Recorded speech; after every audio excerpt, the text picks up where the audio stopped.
The line between a genuine bargain and a total ripoff can sometimes be as thin as flipping a bottle over to read the back label. You keep grabbing certain things out of pure habit, never noticing the recipe's been altered, the weight's been quietly trimmed, or the price has crept up behind your back. Here are 12 items I'd tell you to look twice at before they land in your cart. Subscribe and like if this is useful. Great value original syrup. This bottle sits right in the breakfast aisle wearing the word original and a friendly price tag, so plenty of families toss it in the cart assuming they're getting maple flavor for weekend pancakes. But flip it over and read the first few ingredients, and you'll understand why this one opens the list. Sitting at the top, corn syrup, followed by high fructose corn syrup, then water and caramel color. Not a single drop of actual maple sap. The name itself doesn't even dare use the word maple. Put simply, you're paying for dyed, concentrated sugar water dressed up to look the part. A single tablespoon can carry over a dozen grams of sugar, and it's the fast-absorbing kind. Honestly, a product that dodges its own name, this cleverly is rare, and for older adults watching blood sugar, that matters even more, since it's essentially liquid sugar going straight into your system. What really gets me is you don't even save much money for that trade-off. The corn syrup blend has a flat, cloying sweetness that clings to your tongue, while real maple pours thinner, moves quickly without being gooey, and carries a subtle woody note that keeps it from feeling heavy. Anyone who's tasted the real thing notices the difference instantly. If you want actual maple syrup, the kind with one ingredient on the label, maple syrup, Aldi carries it for the same volume at just $5.49. Walmart charges up to $7.98 for the imitation version. It's cheaper and it's the real deal, so there's no reason to bring the other bottle home. Frozen dairy dessert. A giant plastic tub of ice cream at a shockingly low price is hard to resist, especially with grandkids over or a weekend gathering planned. But next time, check the fine print on the back. FDA rules require it. This product legally can't be labeled ice cream, only frozen dairy dessert. That name tells you everything. Manufacturers pump air into it to inflate the volume, an industry term called overrun, and in this category, that ratio gets pushed to the max. Bluntly, a chunk of what you're scooping is just frozen air. The tub looks massive and full, but lift it and it feels feather-light. You think you're buying a lot, really you're mostly paying for air. That's also why, at the same tub size, this stuff costs noticeably less than real ice cream. Not generosity, just lower density. The real tell shows up once it melts. Genuine cream-based ice cream melts into a smooth, rich liquid. This stuff left out for a bit breaks down into a thick, sticky white foam that resembles soap suds, and refreezing it won't bring it back. That's because most of the milk fat has been swapped for hydrogenated vegetable oil and corn syrup to cut costs. It still tastes sweet, sure, but your tongue knows from the first spoonful this isn't real ice cream. The fake richness feels greasy in the back of your throat instead of melting away like dairy. But there's another item sitting in nearly every kitchen, quietly making your meals worse without you realizing it. Great value pre-shredded cheese. A bag of cheese already grated for tacos or pizza is genuinely convenient, especially on busy nights when grating feels like too much effort. But that convenience comes with a catch few people expect. To keep the strands from clumping during shipping and storage, manufacturers coat them in cellulose. To be fair, this cellulose is an FDA-approved dietary fiber used in tiny amounts, not toxic at all, but its casual nickname, wood pulp, makes a lot of people uneasy. The real issue is elsewhere though. That anti-caking coating is exactly what stops the cheese from melting smoothly when baked. Instead, it goes stiff, clumps, and loses the rich creaminess you'd expect from a hot pizza. This is one of the easiest fixes on the whole list. Buy a block of regular cheese and grate it yourself, which takes maybe 2 extra minutes. In return, it melts properly, smells better, tastes richer, and skips the powdery coating entirely. Those 2 minutes are worth a lot more than the convenience of the pre-shredded bag. Great value chicken noodle soup. The can shows a spoon overflowing with juicy chicken breast, the kind of image that looks warming on a cold day, or when you're feeling under the weather. But this is one of the most complained about gaps between advertising and reality. Crack it open and you're usually greeted with thin, watery broth. The bigger concern is sodium. A single can carries anywhere from 1,400 to 1,600 milligrams, meaning one serving can eat up almost your entire daily recommended salt limit. For older adults managing blood sugar and blood pressure, that's a genuinely serious number, not a minor detail. As for the chicken, the supposed star ingredient makes up less than 5% of the can's weight, and what's there is mostly chewy scraps or bits of skin floating in salted water alongside noodles gone completely mushy from over-soaking. Eating it to have something warm in your stomach is fine, but calling it nutritious is a stretch. A homemade pot of chicken soup takes more effort. but you know exactly what's in it, and to me that's worth the extra work. The next item is marketed as a healthy breakfast, but it loads more sugar into you than a box of pastries. Flavored instant oatmeal. Oatmeal has long had a reputation as a heart-healthy food, so these single-serve packets in apple, cinnamon, or maple flavors sound both convenient and wholesome. Just add boiling water. But that instant cook process is exactly where the problem starts. To get the oats to cook, the second boiling water hits them. They're rolled thin and machine chopped, which breaks down the grain's natural soluble fiber, the very thing that normally slows digestion and keeps you full. Once that structure is broken, the meal's glycemic index spikes, your body absorbs it fast, and you're hungry again shortly after. So the bowl you thought would stick with you all morning doesn't. What really bothers me, though, is the sugar. Each packet weighs just 28 grams, yet packs up to 11 or 12 grams of refined sugar, nearly half the packet's weight. You think you're eating a healthy breakfast. You're actually loading up on a dessert-level dose of sugar. If you want oatmeal done right, buy whole oats or thick rolled oats and season them yourself with a little cinnamon, honey, or fresh fruit.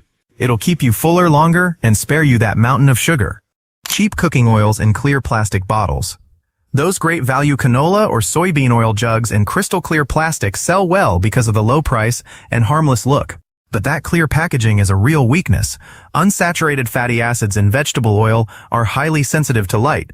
Sitting under Walmart's bright fluorescent lighting day and night speeds up oxidation, breaking down the fatty acid chains and generating rancid odor compounds, sometimes before the bottle even makes it to your kitchen. That's why a freshly opened bottle can occasionally have a faint stale smell already.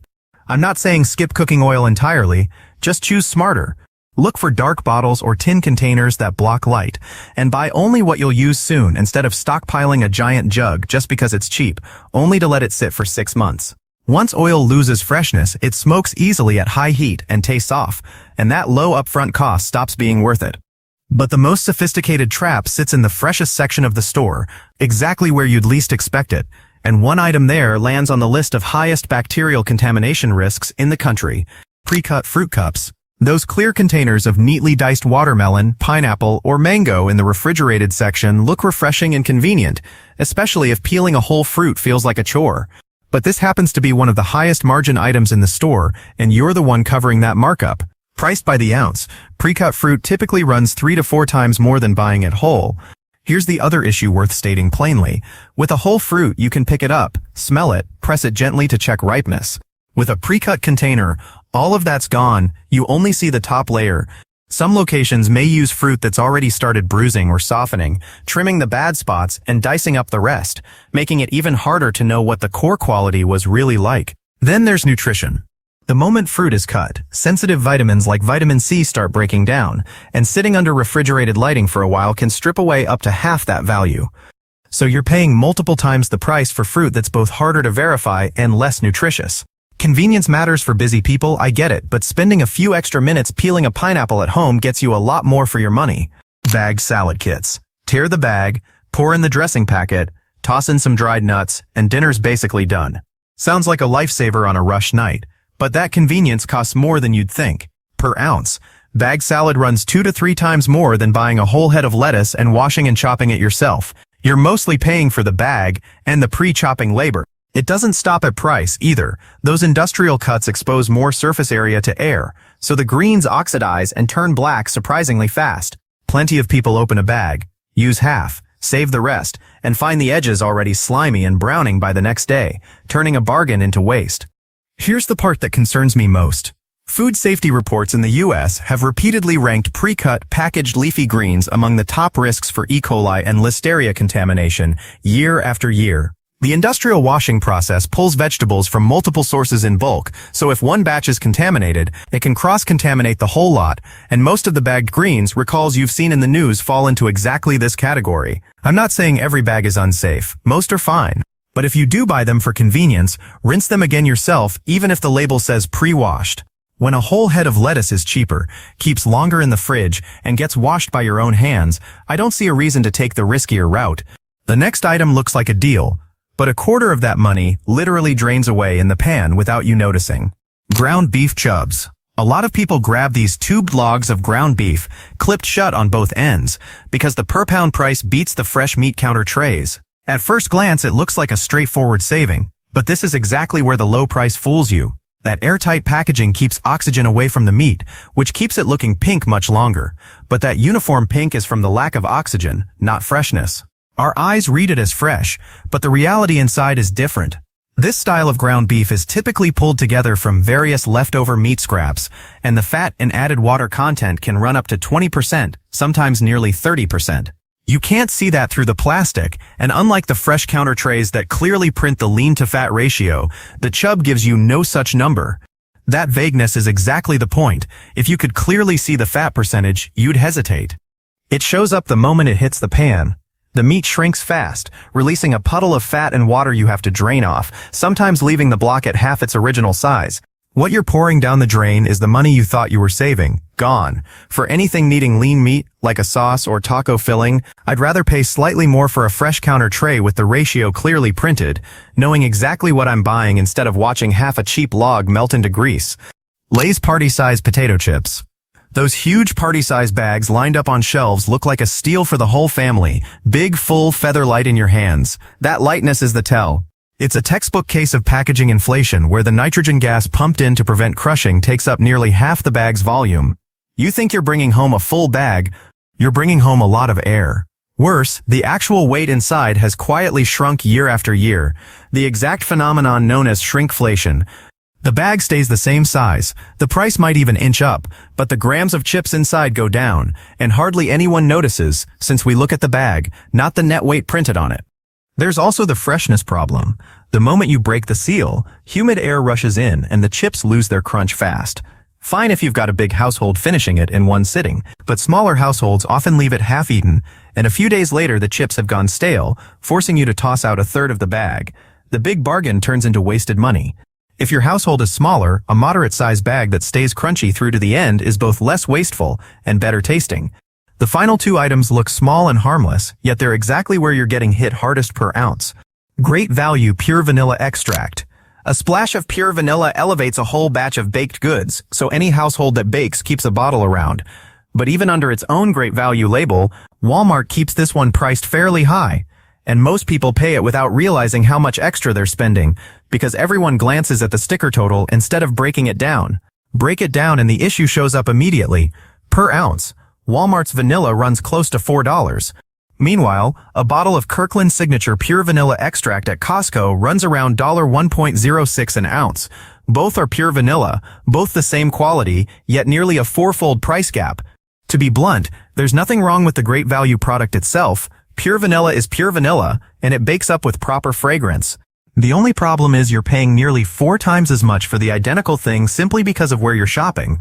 And pure vanilla extract has an extremely long shelf life. Sealed and stored cool, it practically never spoils, and the flavor mellows the longer it sits. So buying a large Kirkland bottle and using it over an entire year is completely normal.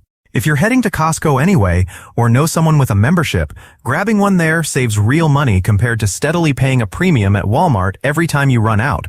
Great value taco seasoning mix. These little packets get tossed in the cart whenever people want a quick taco night. Cheap and convenient. Easy not to think twice about. But flip to the ingredient panel and it's a letdown.